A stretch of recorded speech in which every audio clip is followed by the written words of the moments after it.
Bueno, María Jesús, ¿qué temas propones? Porque alguien nos preguntaba a través de, no recuerdo qué medios, y el tedoy@ondacero.es o Twitter o mi Facebook, ya no lo sé, una madre que se planteaba a qué edad deben los niños tener una paga. ¿A partir de qué edad es recomendable o no darles una paga a los niños?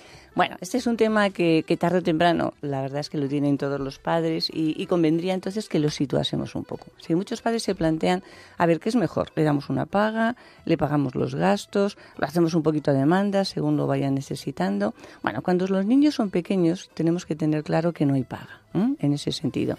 Y fíjate, lo digo porque hay padres que incluso les empiezan a pagar por pequeñas actividades en casa. Bueno, poner la mesa, hacerse su cuarto, recoger un poquito, y tú dices, hombre, si ya desde el principio lo que hacemos es cualquier signo de esfuerzo, de colaboración, que en casa tiene que ser todo como un trabajo en equipo, lo materializamos con una paga, empezamos entonces mal. Empezamos a que los niños se hagan muy, muy interesados, cuando es algo que, tú imagínate, si a la madre, al padre, a todo el resto de las personas, por cada cosita que hicieran, les tuviera que pagar a alguien. Esto lo tenemos que tener muy claro, es decir, los niños cuando son pequeños, el mejor refuerzo, la mejor paga es nuestra atención y sobre todo nuestro agradecimiento y nuestro reconocimiento, y ahí las cosas tienen que estar muy claras. El refuerzo realmente social es mucho mejor que el refuerzo económico.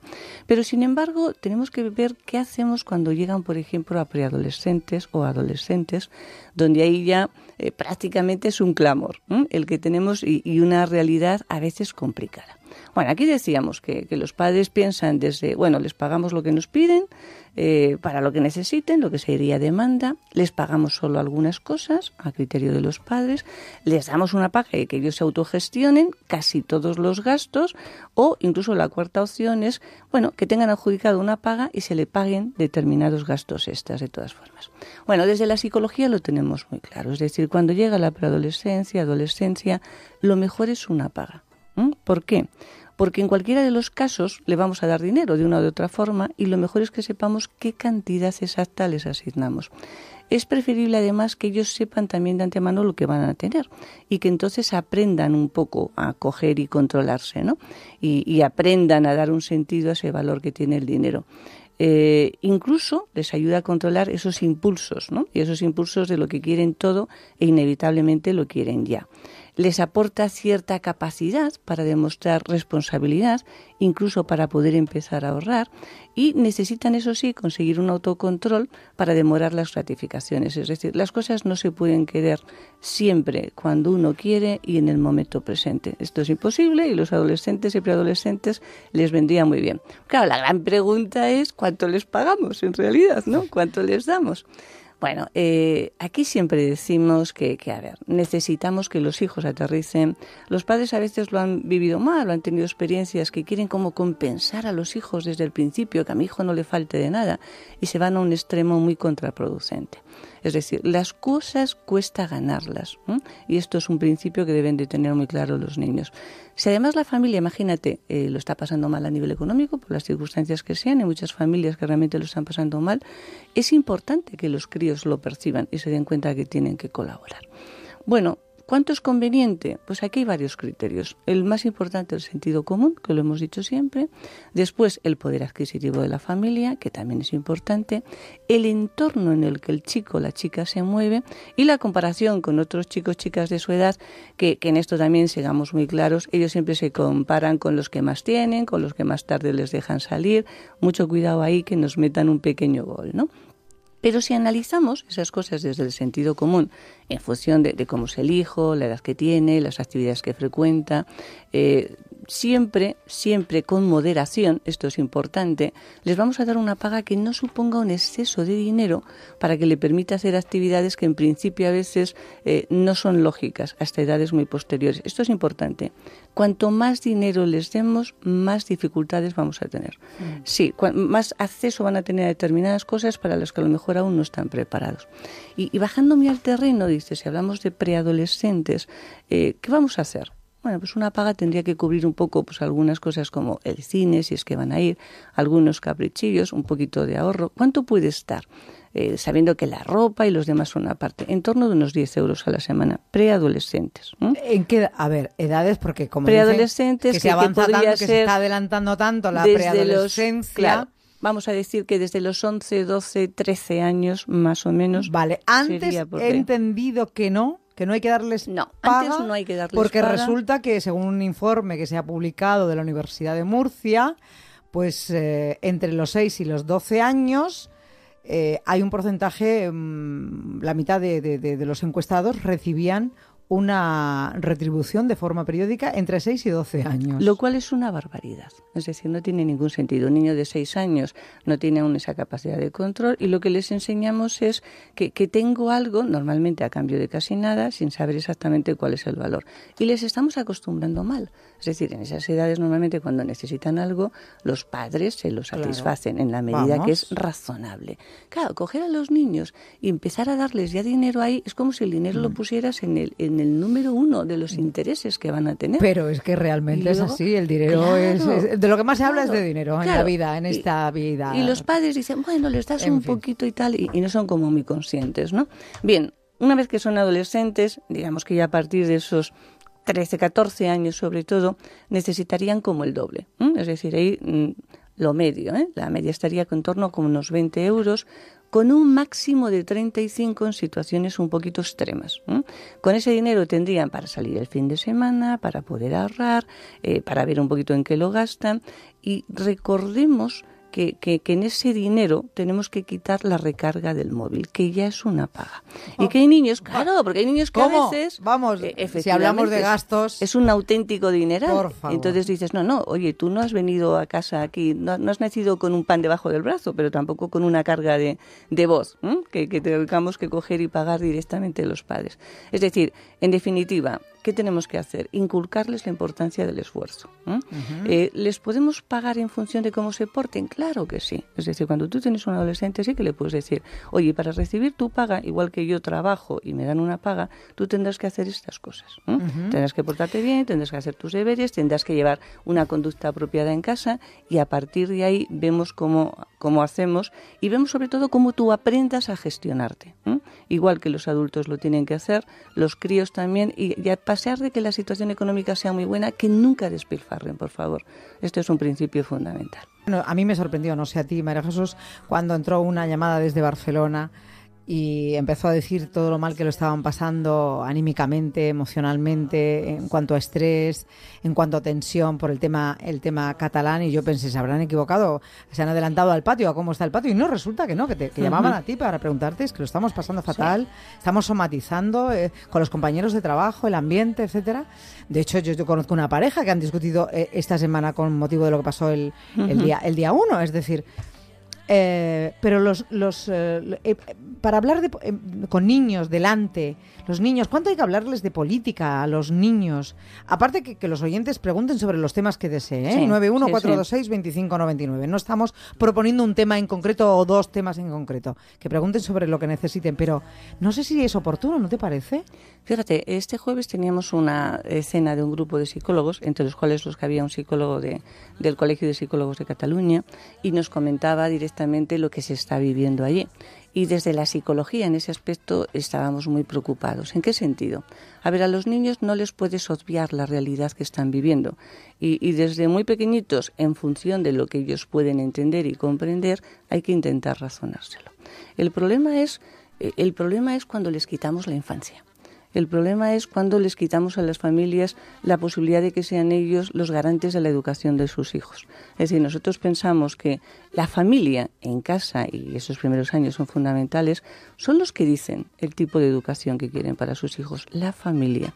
La escuela en este sentido lo que tiene que hacer es complementar una formación y educar a los niños en valores de respeto, evidentemente hacia el otro, de generosidad, de compartir, incluso mostrándoles a aquellos que es un desastre por parte de los adultos. Es decir, cuando contemplamos escenas de agresividad enorme, esto es un fallo tremendo por parte de los adultos, sin ningún tipo de lugar a dudas.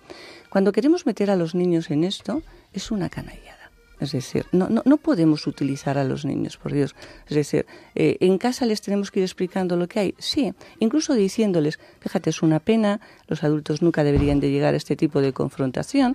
Hay personas que tienen unas ideas, otros que tienen otras. Lo ideal es que todo el mundo respetase las ideas del contrario. Hay que explicárselo de esa manera, desde pequeños, claro que desde pequeños, en la medida en que ellos lo van a entender. Lo que no se puede hacer es que seamos, que les intentemos adoctrinar. No hay buenos y malos. Hay realmente opiniones muy diferentes y divergentes, perfecto, pero tú no te puedes coger y erigir. A mí, cuando veía, perdóname, pero si ya que hablamos del tema, lo que ha ocurrido, por ejemplo, en algunas escuelas, en algunos institutos, como psicóloga, me parecía tremendo. Tremendo. Es decir, que a unos niños les hagan sentirse mal por lo que hayan podido hacer, por lo que representen o por el trabajo que tengan sus padres. Pero son conscientes de lo que esto significa, de cómo esos niños, ese tipo de cosas se les va a quedar grabadas para siempre, de cómo se van a sentir rechazados por otros niños. Pero, por favor, ¿dónde estamos? No adoctrinemos a los niños. Este es un tema que es crucial.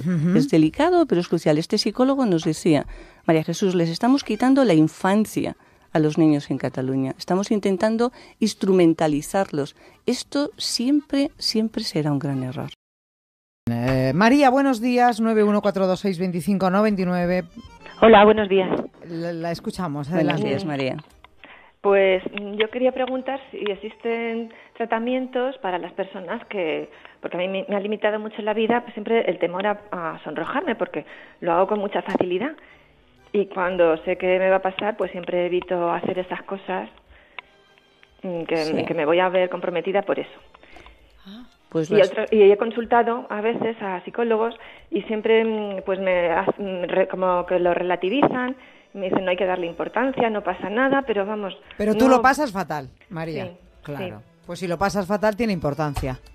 Claro. Efectivamente. Es que... ¿y esto te ha pasado siempre, María? Desde pequeña, sí. Desde pequeña. Sí. ¿Tú, y ante qué situación? ¿Ante un imprevisto? ¿Eres muy tímida? Sí, hombre, sí soy tímida, pero yo la timidez la sé distinguir y sé cuando tengo que hacer algo, aunque me cueste, lo hago. ¿Sí? Pero esto es que es superior a mí, lo de ese miedo a ponerme roja, porque es que me pongo. Es algo que no puedes controlar, claro. Entonces es una cosa casi física, realmente. Es una reacción fisiológica, María, que te pasa. Esto ¿por qué ocurre? Fíjate que es un tema realmente muy bonito en ese sentido. ¿Cuándo te sonrojas? Cuando desde dentro percibes algo como peligroso. Se produce una reacción, como decía Isabel, puramente fisiológica, es decir, lo que hace tu corazón es que bombea mucha sangre en ese momento, hiperventilas, y eso produce en tu rostro esa coloración, digámoslo simpáticamente, que a ti tanto te puede llenar de vergüenza, incluso en determinadas situaciones. Está bien que te digan que hay que relativizarlo, que no hay que darle importancia, pero estaría mucho mejor que realmente te entrenasen, y en esto los psicólogos lo podemos hacer perfectamente, a que tú seas capaz de controlarlo. Es decir, esto se produce por un pensamiento previo que los dispara. Bien, lo que tenemos que hacer es en qué circunstancias ese tipo de pensamientos ocurren y a partir de ahí entrenarte en que lo puedas cortar. Antes, primero va a ser cuando ya sucede, cuando te das cuenta, pero luego te vas a dar cuenta antes de que empiece y tú ahí tendrías perfectamente el control. Esto es muy importante, fíjate, recuerdo una anécdota, una persona, yo negociaba muchas veces en temas de empresa y con sindicatos y uno de los directivos le pasaba exactamente lo mismo que a ti, María. Con lo cual, a los de la parte de enfrente enseguida sabían cuando se estaba pensando a poner con un poquito de cierta ansiedad y perdía el control y este pobre se moría de vergüenza. Bueno, pues le hicimos un entrenamiento, afortunadamente mientras tanto, por cierto, lo dejamos de que no estuviera en las mesas de negociación. Y una vez que lo consiguió, bueno, la seguridad que podía tener era enorme y los de enfrente decían, ¿cómo es posible? Esto te lo digo un poco para demostrarte que sí que se puede aprender perfectamente. De la misma forma que lo tienes, puedes aprender a desconectarlos. Y además te haría muy bien porque te haría ganar mucho en seguridad y en confianza en ti misma. Vamos con Laura. Laura, buenos días. Hola, buenos días. Tenía una consulta para María Jesús. Sí, adelante. Nosotros vivimos en Barcelona y la verdad que estamos muy preocupados por toda la situación que se está viviendo. Tenemos 2 hijos de 5 y 8 años. Nosotros no estamos a favor de la independencia y bueno, la verdad que hasta ahora, bueno, siempre hemos intentado mantenerlos al margen de toda esta situación. Pero bueno, no sabemos si hacemos bien en no explicarles nada. El mayor es el que, claro, a veces pregunta, ¿no? Cuando ve muchos niños con las banderas esteladas colgadas saliendo del cole, ¿no? Pregunta un poco qué es lo que está pasando. Ahora nosotros nos estamos planteando de ir hoy a una manifestación que se ha convocado para mantener la unidad de España. Nos preguntamos si tenemos que ir con los niños o no, porque hasta ahora no hemos querido involucrarnos, pero bueno, creo que hemos llegado a una situación que esta mayoría callada, ¿no? Tiene que manifestarse de alguna manera, y es un poco cómo enfocar esto frente a los niños, teniendo en cuenta que tienen estas edades. Muy interesante, María Jesús, muy oportuno por el día, ¿no? Efectivamente, Laura. Creo que los vais haciendo muy bien, es decir, comentábamos a los niños cuanto más al margen les dejemos mejor, salvo cuando ya, digamos, la realidad que ellos viven les empieza a inundar y entonces se quedan como fuera de juego en ese sentido. ¿Conviene que les empezáis a decir algo, sobre todo al de 8 años, cuando empieza a preguntar, oye, ¿qué ocurre y tal? Sí. ¿Cómo se lo podemos plantear? Oye, pues que los adultos, igual que hay personas que les gusta un helado de chocolate y otros que les gusta el de limón, tienen también diferentes gustos y diferentes razonamientos. Que hay gente que, pues oye, pues les gustaría que estuvieran aparte, como otro país, pues como Francia, como Alemania, y hay otros que, sin embargo, les gustaría seguir todos juntos. Y ahí vosotros, como familia, que tenéis todo el derecho del mundo, les decís lo que pensáis, vosotros como padres realmente, en ese sentido. Pero, Laura, es muy importante, por favor, se lo digamos en un tono muy relajado, de tranquilidad, de ánimo, como no dándole, por favor, ningún dramatismo al tema para que los niños no piensen que esto va a ser algo tremendo. Y llevarlos terrible. A la manifestación, ¿por qué no? ¿Verdad? Claro, a ver, una manifestación, ojo, que entiendo que está absolutamente permitida, que va a ser un acto pues más o menos pues agradable, lúdico, en ese sentido, como acto de manifestación de mira, y precisamente para que vean que no hay que no hay que llegar a la confrontación. Por supuesto que sí, en ese tono en el que le dicen seguro que habrá otros niños, seguro que nos lo pasaremos bien, y simplemente es decir lo que nos gusta, como hay que decirlo, con tranquilidad, con calma, escuchando a los otros. Eso es, sin problemas, para defender lo que realmente cada uno de vosotros pensáis. Tengo tiempo para otra llamada. Amaya, buenos días. Hola, buenos días. La escuchamos, Amaya. Adelante con su brevedad, por favor, si es posible. Pues mire, es que llamaba porque estoy como cansada de vivir, de luchar, de estar constantemente esforzando. Pues que no sé cómo seguir. Toda mi vida ha sido pues eso, una lucha, un esfuerzo, un tener que trabajármelo todo, y ahora ya estoy como diciendo hasta aquí, ya no puedo, ya no se puede más. Amaya, ¿cuántos años tiene? 57, recién cumplidos. ¿Y trabaja? Entonces, sí, trabajo y... ¿Y le gusta su trabajo? Sí, estoy a gusto y tengo una familia y todo es muy bien, no tengo problema de ningún tipo. Pero es que toda mi vida ha sido luchar y luchar y luchar, y dices, ya está bien, ya está bien. Entonces, pero si tiene una familia, si tiene un trabajo, usted está bien de salud, sí. Es el estado de ánimo, es decir, que... Sí, es un cansancio, cualquier pequeña cosa, cualquier pequeño contratiempo, ya es como una cosa más, sí. Una lucha más. Entonces, es que no sé cómo afrontar todos... Parece muy importante. Yo creo que merecería más tiempo, María Jesús Álvarez Reyes, del que disponemos. Si te parece, brevemente, porque tenemos que terminar. Amaya, fíjate, lo que realmente te está ocurriendo es algo muy frecuente, que la gente le puede extrañar diciendo, ¿por qué me ocurre ahora? Es decir, ¿por qué me ocurre ahora cuando ya estoy trabajando, la familia bien, no hay ningún problema realmente muy especial? ¿Por qué esta sensación? Porque a veces nos hemos agotado tanto en esa lucha permanente, que cuando nuestro organismo, cuando nuestro cerebro parece que dice, bueno, hombre, las cosas fundamentales están más o menos garantizadas y tal, nos pasa factura. Y nos pasa esa factura emocional, y especialmente en esta época del año, en el que nuestras defensas físicas también bajan, en el que estamos especialmente sensibles, susceptibles y vulnerables, pero tienes que tener cuidado porque lo que nos estás indicando son síntomas un poco depresivos que convendría trabajar desde el punto de vista profesional y psicológico. No te sientas mal por sentirte mal. Amaya, esto es crucial. Es bastante típico lo que te está ocurriendo. Necesitas ayuda, vas a salir afortunadamente y ahí estaremos todos y desde luego desde la psicología para poderte ayudar. Y ahora quizás en privado puedas hablar más con ella. Tenías que aclarar algo de la paga a los niños adolescentes. Un abrazo a Amaya. Ahora María Jesús Álava Reyes en privado hablará un poquito más de tiempo con usted porque creemos que lo necesita. Sí, es algo brevemente, que por favor, María Jesús, de la paga, una pregunta que hacían y nos vamos. Sí, decían que si la paga de los 10 euros, que era lo que habíamos dicho para preadolescentes, era semanal o mensual, es semanal. Si a los niños no le podemos poner un mes, sería demasiado tiempo en ese sentido.